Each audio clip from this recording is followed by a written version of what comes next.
अस्सलाम वालेकुम my YouTube family, कैसे हैं आप सब। उम्मीद है आप सब खैरियत से होंगे। अल्हम्दुलिल्लाह मैं भी खैरियत से हूँ। जैसे आप लोगों को पता है अब सर्दियाँ आ चुकी हैं तो तकरीबन हर घर में सुबह का जो आगाज़ होता है वो चाय के साथ ही होता है और शाम भी चाय पर ही ख़त्म होती है। सबका मैं नहीं कह रही, लेकिन जो मेजॉरिटी लोग होते हैं ना उनकी सुबह और शाम के जो स्नैक्स होते हैं उसमें चाय मस्ट होती है। अच्छा, जो हम लोग डाइट कर रहे होते हैं ना उनका कुछ सीन अलग ही होता है। हमने कितना कुछ सैक्रिफाइस करना होता है, लाइक पराठे, चने, अंडे, हलवा पूरी सब सैक्रिफाइस करने के बाद हम लोग 1 कप चाय और 2 स्लाइस ब्रेड के लेते हैं और उसमें भी हमने ये डिसाइड करना होता है कि हमने वाइट ब्रेड लेनी है, मिल्की लेनी है, नॉन मिल्की लेनी है, ब्राउन लेनी है। तो क्या आप लोगों के साथ भी ऐसा होता है? अच्छा, जब हम लोग डाइट नहीं कर रहे होते तो हम कितना अनकॉन्शियसली खा रहे होते हैं नॉन स्टॉप, लाइक हम मीठा भी खा रहे होते हैं, तली हुई चीज़ें भी खा रहे होते हैं। उस वक्त हम अपनी कैलोरीज को बिल्कुल भी कंसीडर नहीं कर रहे होते। अगर उस वक्त हम थोड़ा सा कंसीडर कर लें तो शायद हमें डाइट ही ना करनी पड़े। लेकिन जब डाइट पर मैं होती हूँ मैं तो एक-एक चीज़ कंसीडर करती हूँ, क्योंकि दिन में अपनी कैलोरीज़ पूरी करनी होती हैं। लाइक अगर डाइट पर होती हूँ तो उस वक्त जो है, अगर पीनट्स भी खा रहे होते हैं तो 1 पीनट में अगर 10 कैलोरीज़ हैं तो मैं 5 उठा लेती हूँ, लाइक मेरी 50 कैलोरीज़ वहाँ पर पूरी हो जाती हैं। तो कुछ लोग मैंने देखे बड़े स्मार्ट होते हैं। अच्छा, कुछ हम लोग शादियों में जाते हैं ना, कुछ लोग जो होते हैं बड़े स्मार्टली प्लेट में थोड़ा-सा सैलेड रख लेते हैं और साइड पे होके बैठ जाते हैं। वो बातें भी करते रहते हैं और थोड़ा-थोड़ा सैलेड भी खाते रहते हैं। उनको अपनी कैलोरीज़ का बड़ा ख़्याल होता है। अच्छा, जब हम लोग डाइट पे होते हैं ना तब हमें पता होता है कि अल्लाह ताला की जो नेमतें हैं वो कितनी हमारे लिए मायने रखती हैं। उस वक़्त तो एक फीकी ब्राउन ब्रेड खा कर ना एक रोटी की जो फ्रेग्रेंस होती है वो भी इतनी अच्छी लग रही होती है, बहुत ज़्यादा।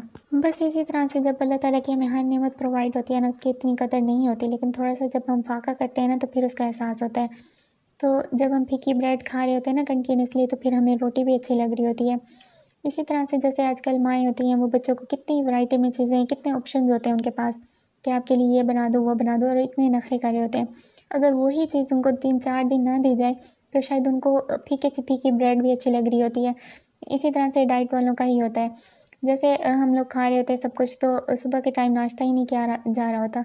लेकिन जब 2-3-4 दिन वही फीकी ब्रेड मुसलसल खाने को मिलती है ना, तो वही रोटी की फ्रेग्रेंस भी सुबह को इतनी अच्छी लग रही होती है कि काश हमें भी ये मिल जाए, लेकिन कैलोरीज़ को भी तो देखना होता है। बस इसी तरह से अल्लाह ताला की जो नेमतें होती हैं ना, वो अगर हमें मुसलसल प्रोवाइड हो तो उनकी इतनी कदर नहीं होती।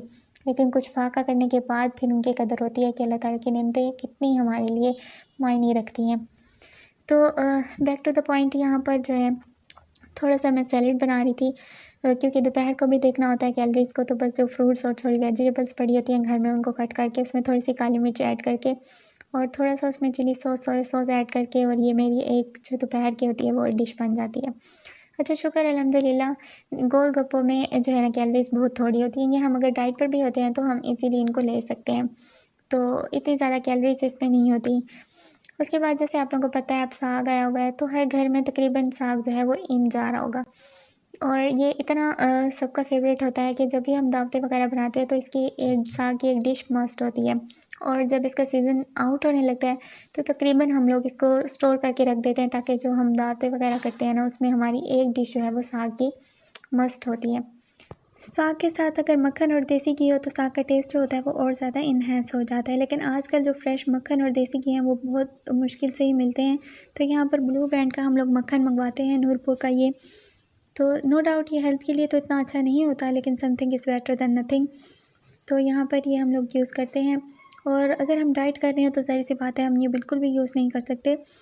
अच्छा, ज़रूरी नहीं होता कि हम डाइट कर रहे हो, हम मोटे हैं या पतले हैं। वैसे भी कभी आपने नोट किया है कि ज़रूरी नहीं होता मोटे लोगों को ही शुगर हो, बहुत से पतले लोगों को भी डायबिटीज़ हो जाती है। इस वजह से होती है कि हम लोग जो हमारी इंसुलिन रेजिस्टेंस है वो बहुत ज़्यादा बढ़ जाती है। तो हम लोग मीठा अगर कंटिन्यूअसली खाते रहेंगे और कोलेस्ट्रॉल वाली चीज़ें कंटिन्यूअसली खाते रहेंगे तो ज़ाहिर-सी बात है अगर हम मोटे हैं, पतले हैं तो डज़न्ट मैटर, हमें किसी वक़्त भी डायबिटीज़ हो सकती है। तो हमें इस चीज़ का भी बॉडी जो है वो हमारा एक सिस्टम है। अगर हम अपने सिस्टम में कोई चीज़ भेज रहे हैं तो हमें ये इस चीज़ का अंदाज़ा होना चाहिए कि वो हमारे सिस्टम को जाके कितना इफ़ेक्ट करती है, वो उसके लिए कितनी फ़ायदेमंद होती है और कितने नुकसान दे सकती है। तो ज़रूरी नहीं है अगर मोटे पतले के चक्कर से हम बाहर भी निकल आते हैं तो तब भी जब हम डाइट करते हैं तो उसमें हम तली हुई चीज़ें, जो चीज़ें भी हम छोड़ते हैं वो वैसे भी हमारी हेल्थ के लिए ठीक नहीं होती।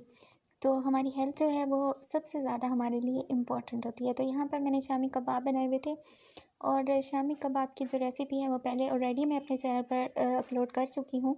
तो अगर आप लोगों को इसकी रेसिपी चाहिए तो आप मेरा चैनल विज़िट कर लीजिए। इसमें मैंने मटन की और चिकन की, बीफ की, हर तरह से मैंने रेसिपीज़ शेयर की हैं। अब मैं यहाँ पर बनाऊँगी अपनी ग्रीन टी और यहाँ पर मैं यूज़ करती हूँ तपाल की लेमन फ्लेवर में ग्रीन टी। तो आप लोग ज़रूर बताइएगा कि आप कौन सी यूज़ करते हैं। अगर आपको मेरा ये व्लॉग अच्छा लगा है तो मुझे कमेंट में ज़रूर बताइएगा और एक प्यारा सा कमेंट ज़रूर कर दीजिएगा। अगर आप मेरे चैनल पर न्यू हैं तो लाइक और सब्सक्राइब ज़रूर कर दीजिएगा और बेल आइकन को भी ज़रूर प्रेस कर दिया करें ताकि मेरी न्यू आने वाली वीडियोस जो हैं वो आप तक पहुंचती रहें। और अब इजाज़त चाहती हूँ, इजाज़त दीजिए। इंशाल्लाह मिलती हूँ नेक्स्ट वीडियो के साथ। अल्लाह हाफिज़।